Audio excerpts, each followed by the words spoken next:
Good morning, all. Welcome back to Sew Granny Sew.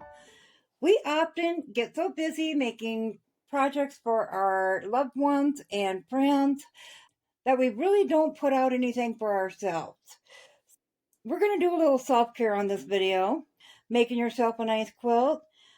It not only boosts your mood and acts as a reward for hard work, but it boosts your self esteem and it serves as a reminder of the hard work and of your worth that you do daily. So, we want to start off today talking about some fabric. When we find fabric that we really like, we end up setting it aside to make a project for ourselves, and it just stays there for, sometimes years. So I had purchased this autumn rose flannel with full intentions of making myself a rag quilt. So I purchased it all. I set it aside. Three different prints, and they're all in the black and white. Now, this one here, I had to order in another yard of that white, and I accidentally purchased the medium-sized florals again instead of the large, but that's okay. I do have several pre-cut squares I ordered in at 6.5 inches of both the black and white. So we'll just have 1 yard's worth of the medium white on it. I cut mine. Normally I would use a ruler and the rotary cutter, but when you have a full quilt of the same size blocks, it's really nice to be able to do it quickly. So I pulled in my AccuQuilt for this job. So I'm going to go ahead and show you a short clip here of the AccuQuilt cutter in progress, cutting up all those squares. And go ahead and switch it over to that clip, and then I'll bring you back here and we'll get started on this quilt. So on this first part, I just have a 1 yard section of fabric, and I'm just smoothing out to make sure there's no wrinkles in it. Then we're going to trim up the one end and get it nice and even. And then we're going to start cutting it into 8-inch strips. This is by width of fabric. It's just folded over, so you get 4 in 1. So we're just trimming up the edge to get that straight, and then cutting down the first 8-inch section. And then I just laid it on top from there. I just cut it with my scissors. When I did the black, I just cut it all with the scissors, but I wanted to make sure that first section to measure the rest was nice and even. The piece on the left is your leftover fabric. So this is the AccuQuilt cutter, and as you can see, it just opens up really easy. I have the hand crank one, but there is an electronic one of this size as well. On the left there is a mat, and then on the right is a die, and you can see how it's uneven in the die itself, the base. The cutter is actually inside of that. So what you want to do is you want to line up your fabric on that, and I'm showing you the selvage on it. You want to make sure that selvage isn't on part of the die, the actual part you're going to use. So you just line that up, fold the fabric back over to hit that other corner, and I do turn this here. So you're making sure that you get past that little corner there, and then just keep folding it back,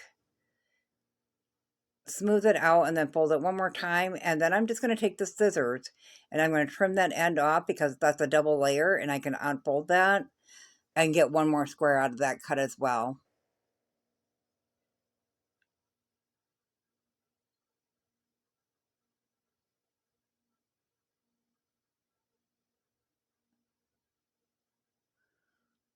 So then just unfold it.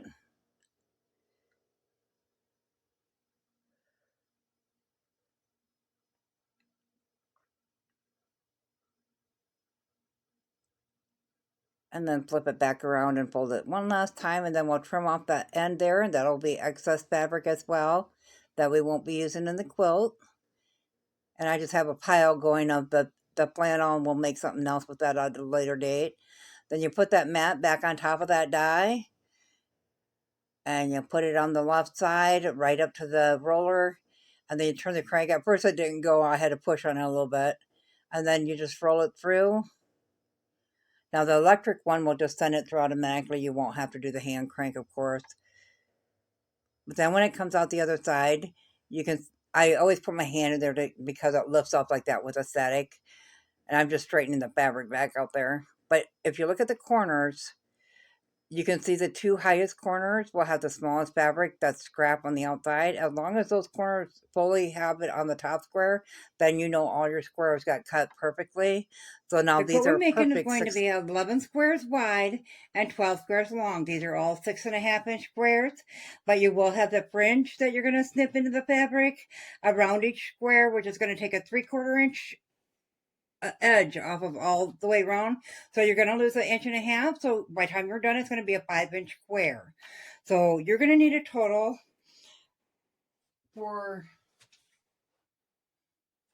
this quilt is going to measure 55 wide by 60 long, just a rag quilt for the couch. And you're going to need a total of 132 squares for each layer. So a total of 396 squares. So you got 3 layers on this quilt. And I am making the middle layer black. Now, if you wanted to, you could do just 2 layers. There are so many different ways to do a rag quilt. You could do 2 layers, cut a 5-inch square, and put it in the middle of the 2 and sew it down. It won't have the fringe on the outside, so you'll only have 2 layers worth of fringe. But it's totally up to you. Some people like a warmer blanket. Some people like a cooler blanket. So that's the way you can alternate.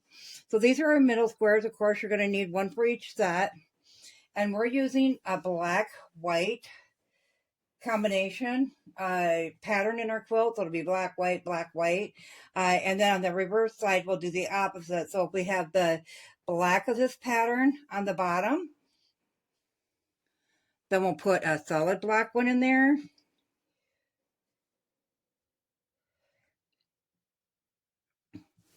And then in the same pattern, I'm just going to put a solid or a white one that matches that black one. And then we'll just throw a quick pin.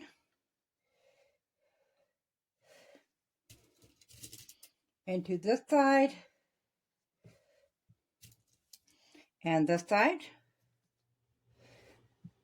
So if you want at this point, you could take a quilting pencil or whatever you have, and you can draw a line diagonally right there. I did a different way this time, so I didn't have to write on it. Number one, I don't think I have anything other than a chalk that will show up on that black, and sometimes that's hard to get out of flannel.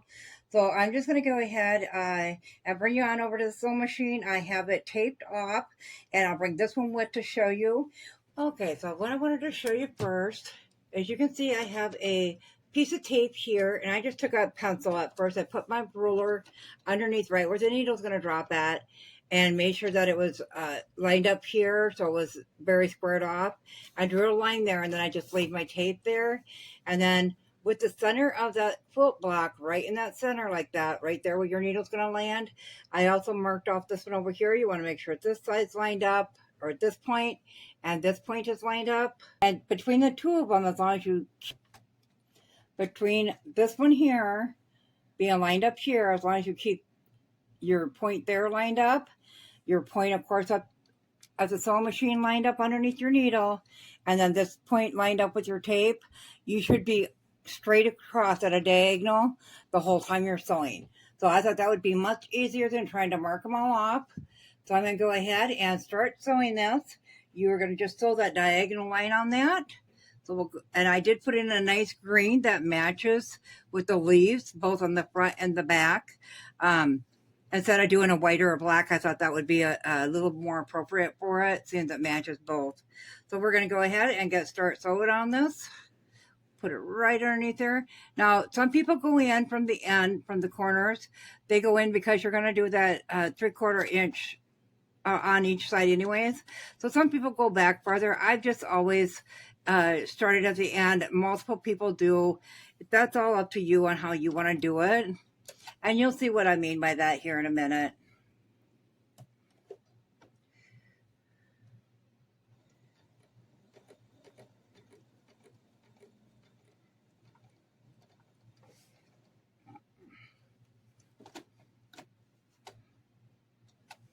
Okay, then you're just going to go ahead and sew that through. Making sure you keep each of the points lined up with the tape.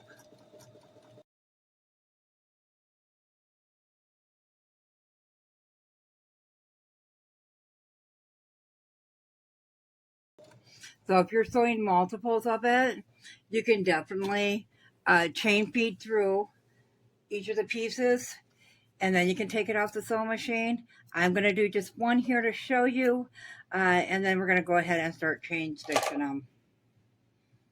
Okay, so then we'll flip it around. Now that we have that sewn together, we can pull them pins, and then we're going to flip it around and we're going to put an X on here. So we're going to go from the other corner to that corner.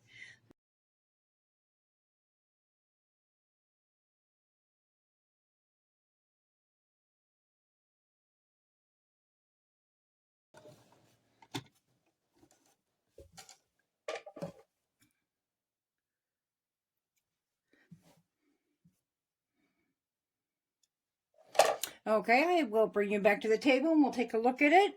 So I'm going to show you the size so you can see the thread showing up, possibly. So we just made an X across our square, and that's on both sides. So now we're going to go ahead and set that one aside, and we're going to do that for all of our squares.